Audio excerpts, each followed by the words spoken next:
और ईरान के परमाणु कार्यक्रम को लेकर देखिए विदेश मंत्री अब्बास अरागची ने बड़ा बयान दिया है। सीबीएस से बातचीत करते हुए ईरान के विदेश मंत्री अब्बास अरागची ने दावा किया कि ईरान की परमाणु सामग्री अब भी हमले की चपेट में आए ठिकानों के मलबे के नीचे मौजूद है। यानी कि अमेरिकी हमलों के बावजूद ईरान ये संकेत दे रहा है कि उसका न्यूक्लियर इंफ्रास्ट्रक्चर पूरी तरह खत्म नहीं हुआ है। वहीं जब अरागची से सवाल किया गया कि क्या ईरान अब अपना परमाणु कार्यक्रम छोड़ने को तैयार है, इसके जवाब में उन्होंने साफ कहा फिलहाल टेबल पर कुछ भी नहीं है, सब कुछ भविष्य पर निर्भर करेगा।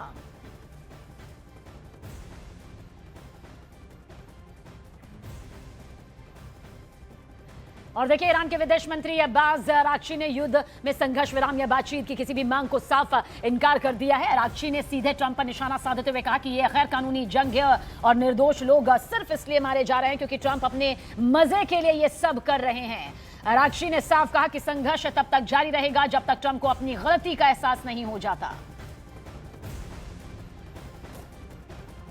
और ईरान के नए सुप्रीम लीडर को लेकर देखिए डोनाल्ड ट्रंप के दावे से उलट एक खबर सामने आ रही है। मोस्तबा खामनेई के एक करीबी के दावे के मुताबिक वो जिंदा हैं और उन्हें सीक्रेट तरीके से मॉस्को भेजा गया है जहां उनकी सर्जरी हुई है। और ईरान के इस दावे से पहले अमेरिकी राष्ट्रपति डोनाल्ड ट्रंप ने चौंकाने वाला दावा भी किया था। उन्होंने मोस्तबा खामनेई के स्टेटस पर सवाल उठाया, कहा कि उन्हें नहीं पता कि मोस्तबा जिंदा भी हैं या फिर नहीं। इन दोनों दावों के बाद देखिए मोस्तबा खामनेई की मिस्ट्री और भी ज्यादा गहरा गई है।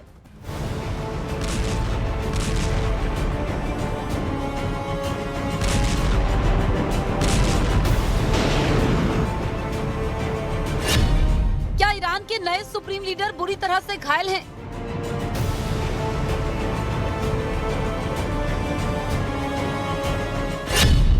क्या मुश्तबा खामेनेई जंग में मारे गए हैं?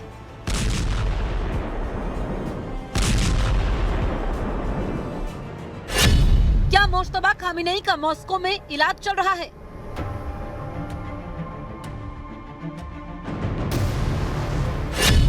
जंग के बीच ईरान के नए सुप्रीम लीडर कहां हैं?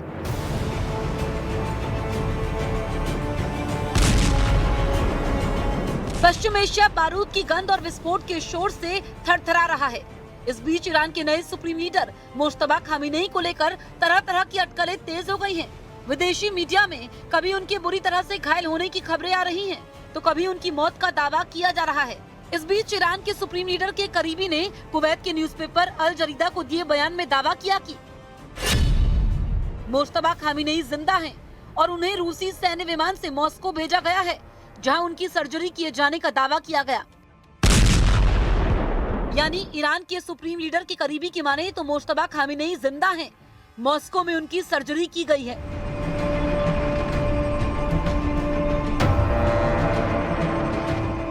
दरअसल अमेरिका और इसराइल के हमले में सुप्रीम लीडर अयतुल्ला अली खामेनेई की मौत के बाद उनके बेटे मुश्तबा खामेनेई को नया सुप्रीम लीडर बनाया गया था।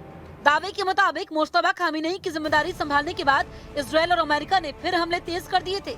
इसी दौरान पश्चिमी मीडिया में खबर आई कि मुश्तबा घायल हो गए, उन्हें गंभीर अंदरूनी चोटें आई थी।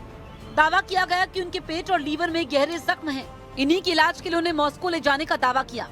मॉस्को में हुई ये सर्जरी किसी मल्टी ऑर्गन फेलियर को रोकने के लिए बताई जा रही है। इससे पहले ईरान के विदेश मंत्री अब्बास अरागची ने भी मुश्तबा खामेनेई से जुड़े सभी खबरों को पश्चिमी प्रोपेगेंडा बताया था। उन्होंने कहा था कि सुप्रीम लीडर बिल्कुल ठीक हैं और अपने कर्तव्यों का पालन कर रहे हैं, लेकिन अरागची ने ये कभी नहीं बताया कि मुश्तबा खामेनेई फिलहाल कहाँ हैं। लेकिन इससे उलट अमेरिकी राष्ट्रपति डोनाल्ड ट्रंप के ताजा बयानों की माने तो उन्हें मुश्तबा खामेनेई के जिंदा होने पर भी सस्पेंस है। एनबीसी न्यूज को दिए इंटरव्यू में ट्रंप ने पूछा कि क्या मुश्तबा खामेनेई जिंदा हैं? मुश्तबा खामेनेई को लेकर तरह तरह के दावों के बीच अमेरिका की डिफेंस सेक्रेटरी पीट हेगसेथ का भी एक दावा सामने आया। पीट हेगसेथ ने कहा था कि ईरान के नए सुप्रीम लीडर अयतुल्ला मुश्तबा खामेनेई घायल हैं और शायद उनका चेहरा बिगड़ गया है। Iran's leadership is in no better shape. Desperate and hiding, they've gone underground, cowering. That's what rats do. We know the new so-called not-so-supreme leader is wounded and likely disfigured. He put out a statement yesterday, a weak one, actually, but there was no voice and there was no video. हालांकि इस बीच Iran में Mushtaba Khamenei के लिखित संदेश जारी हुए। उस संदेश में उन्होंने हॉर्मुज स्ट्रेट को बंद रखने की कसम खाई थी। लेकिन जानकारों के मुताबिक जब तक मुश्तबा खामेनेई का कोई वीडियो या ऑडियो रिकॉर्डिंग नहीं आती, तब तक दुनिया उनकी सेहत पर यकीन नहीं करेगी।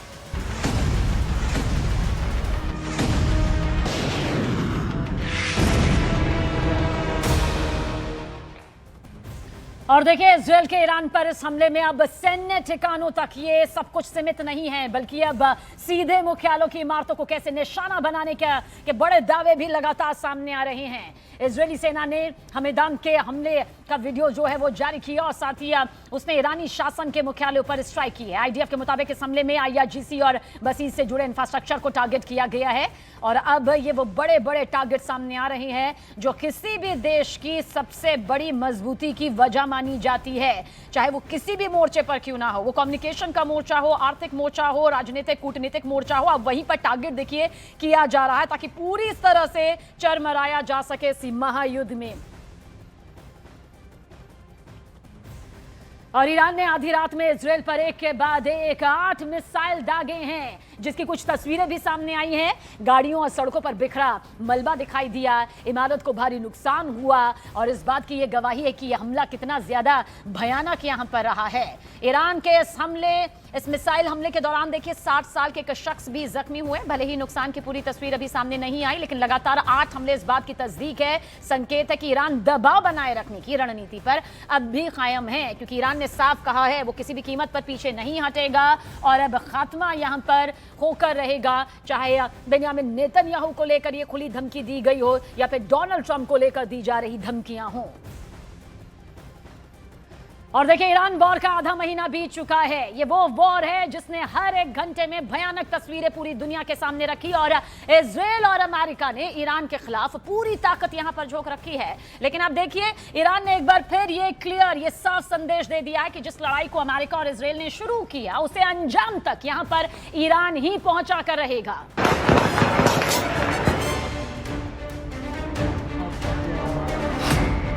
ईरान चुन चुन कर दुश्मन को टारगेट कर रहा है। IRGC ने जंग को आन की लड़ाई बना लिया है। खामेनेई की ब्रिगेड का दम नहीं झुकेंगे हम। ईरान वॉर अब ऐसे पड़ाव पर पहुंच चुका है जहां हर हमले के पीछे साफ रणनीति और सख्त संदेश दिखाई दे रहा है। तेहरान अब केवल जवाबी कार्रवाई नहीं कर रहा, बल्कि अपने दुश्मनों को चुन चुन कर निशाना बना रहा है। ईरान की सबसे ताकतवर सैन्य यूनिट यानी IRGC ने इस जंग को अपनी प्रतिष्ठा और संप्रभुता की लड़ाई बना लिया है। सैन्य धड़े का साफ संदेश है कि दबाव चाहे जितना बढ़े, ईरान पीछे हटने वाला नहीं है। यही वजह है कि युद्ध के मैदान से लेकर रणनीतिक समुद्री रास्तों तक तेहरान लगातार अपने कदम बढ़ाता जा रहा है और हर नए हमले के साथ संकेत दे रहा है कि ये लड़ाई अब केवल सीमित टकराव नहीं, बल्कि शक्ति और प्रतिष्ठा की निर्णायक जंग बन चुकी है।